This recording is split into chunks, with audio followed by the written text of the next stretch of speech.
بسم اللہ الرحمن الرحیم۔ صوتی کتب کے سلسلے میں پیش خدمت ہے علامہ غلام احمد پرویز رحمۃ اللہ علیہ سے پوچھے گئے سوالات پر مشتمل کتاب قرآنی فیصلے کا پیش لفظ۔ قرآن کریم کی اشاعت کے اس نیک کام میں ہمیں محترم یوسف سیجا صاحب نے اپنی آواز سے ہمارے ساتھ تعاون فرمایا ہے، شکریہ۔ بسم اللہ الرحمن الرحیم۔ قرآنی فیصلے ہماری بصیرت کے مطابق کتاب کا حصہ اول پیش کیا جا رہا ہے۔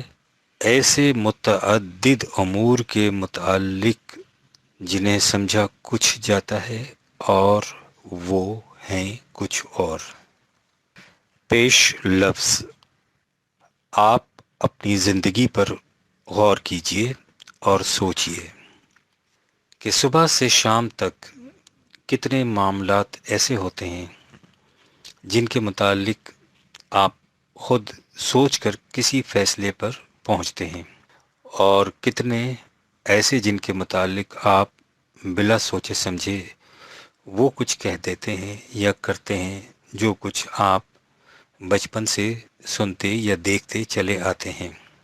مثلا شب برات کا تہوار آتا ہے اور آپ اسے بڑی دھوم سے مناتے ہیں، لیکن آپ نے کبھی اتنا سوچنے کی بھی زحمت گوارا کی ہے کہ یہ تہوار کس تقریب کی یاد میں ہے، ہم اسے کیوں مناتے ہیں، اس کے منانے میں جو کچھ ہم کرتے ہیں وہ کیوں کیا جاتا ہے؟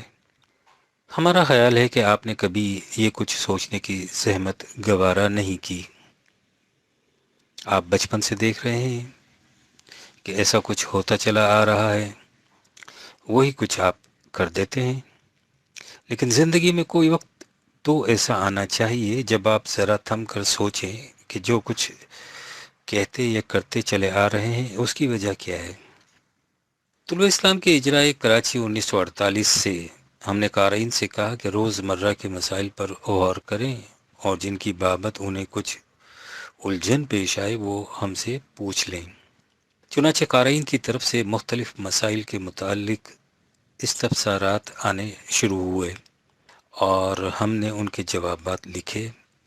جیسا کہ آپ کو معلوم ہے، ہمارا مسلک یہ ہے کہ زندگی کے مسائل کا حل قرآن کریم سے دریافت کیا جائے۔ اس لیے ہم نے ان استفسارات کے متعلق بھی جو کچھ لکھا وہ اپنی بصیرت کے مطابق قرآن کریم ہی کی روشنی میں لکھا۔ 5-6 سال کے عرصے میں ان استفسارات اور ان کے جوابات کا اچھا خاصا ذخیرہ جمع ہو گیا، تو قارئین کی طرف سے تقاضے موصول ہوئے کہ انہیں الگ مجموعے کی شکل میں شائع کر دیا جائے، کیونکہ ان میں ایسے ایسے امور کے متعلق قرآن کریم کی تعلیم پیش کی گئی ہے جن سے آئے دن واسطہ پڑتا رہتا ہے، اور اندر ضرورت یہ تلاش کرنا مشکل ہو جاتا ہے کہ فلاں سوال کے متعلق طلوع اسلام کی کون سی اشاعت میں جواب لکھا گیا تھا۔ اس تقاضے کی معقولیت کے پیش نظر قرآنی فیصلے کے نام سے ایک مجموعہ شائع کیا گیا جس میں 1953 تک کے اہم استفسارات اور ان کے جوابات شامل کیے گئے۔ یہ کتاب بڑی مقبول ہوئی، چنانچہ ایک عرصہ ہوا کہ اس کا پہلا ایڈیشن ختم ہو گیا۔ اس کے جدید ایڈیشن کے لیے مدت سے تقاضا ہو رہا تھا، لیکن اس دوران میں نئے استفسارات موصول اور ان کے جوابات طلوع اسلام میں شائع ہوتے رہے۔ چنانچہ اب ہم نے اس سلسلے کو یکجا کیا تو معلوم ہوا کہ یہ ذخیرہ بہت وافر ہو گیا ہے، اور اس کی جامعیت کا یہ عالم ہے کہ زندگی کا شاید ہی کوئی گوشہ ایسا ہو جو اس کے احاطے سے باہر رہ گیا ہو۔ چنانچہ اس تمام ذخیرے کو اکثر نو مختلف ابواب میں تقسیم کیا گیا ہے۔ اندازہ یہ ہے کہ یہ 3 یا کم از کم 2 جلدوں میں سما سکے گا۔ چنانچہ اس کی جلد اول پیش خدمت ہے۔ نام تو اس جلد کا وہی ہے جو 53 عیسوی میں تجویز کیا گیا تھا، یعنی قرآنی فیصلے، لیکن مشمولات کے اعتبار سے یہ ایک بالکل نئی تالیف ہے۔ اس میں پہلے ایڈیشن کے بھی کچھ استفسارات ہیں، لیکن بیشتر ایسے ہیں جو اس ایڈیشن میں شامل نہیں تھے۔ جب یہ پورا مجموعہ مکمل ہو کر آپ کے پاس پہنچ جائے گا تو آپ محسوس کریں گے کہ قرآنی معلومات کی کس قدر بیش بہا متاع ان میں جمع اور محفوظ ہے، اور آپ کے لیے یہ معلوم کرنا کس قدر آسان ہو گیا ہے کہ فلاں معاملے کی اصل و حقیقت کیا ہے اور قرآن کریم کا اس باب میں کیا فیصلہ ہے۔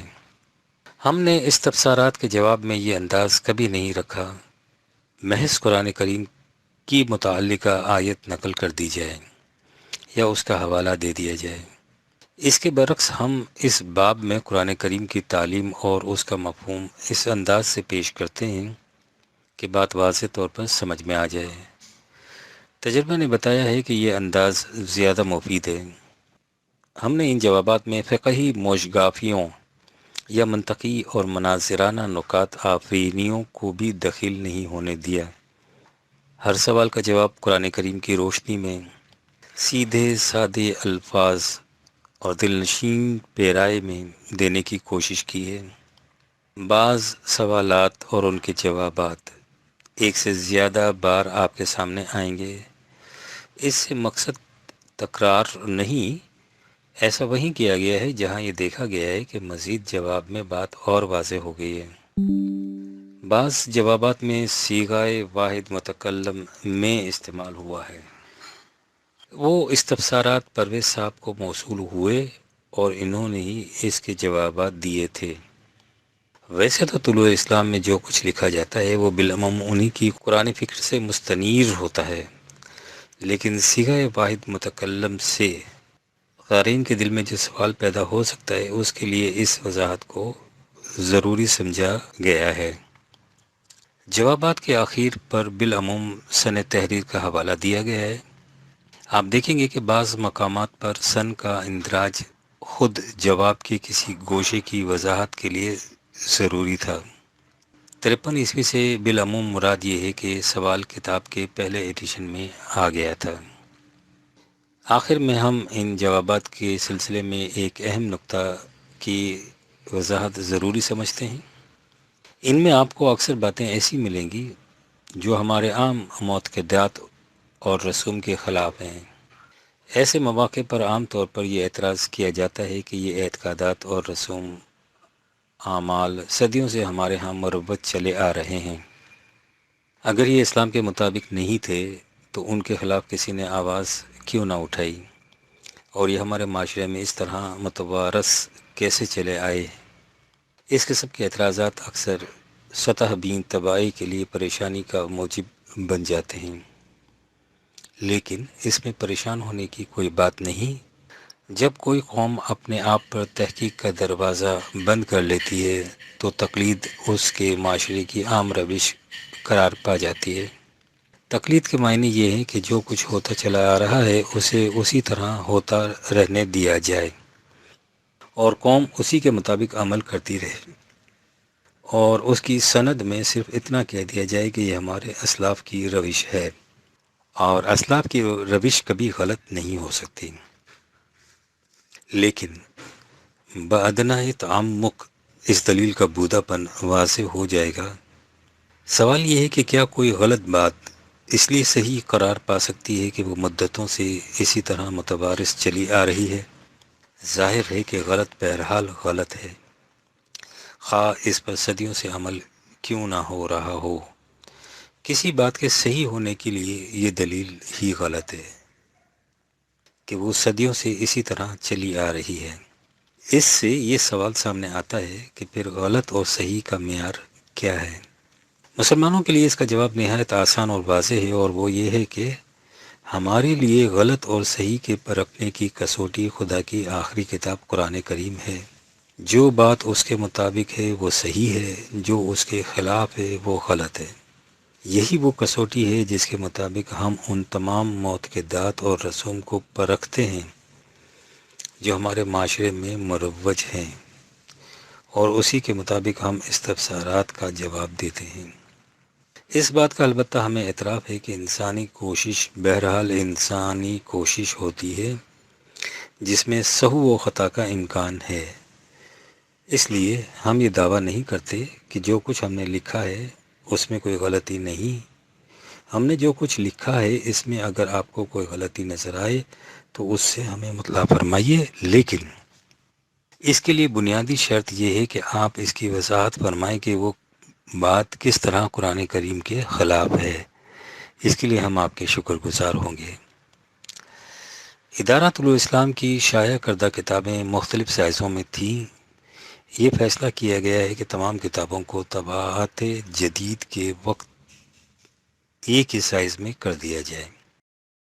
لہٰذا اس جلد میں سابقہ جلدیں اول، دوم اور سوم یکجا کر دی گئی ہیں اور ان کا سائز بھی بڑا کر دیا گیا ہے.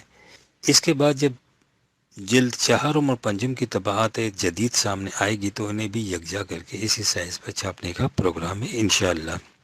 امید ہے قارئین اسے پسند فرمائیں گے. والسلام. انتظامی سربراہ طلوع اسلام ٹرسٹ، رجسٹرڈ اپریل 1987.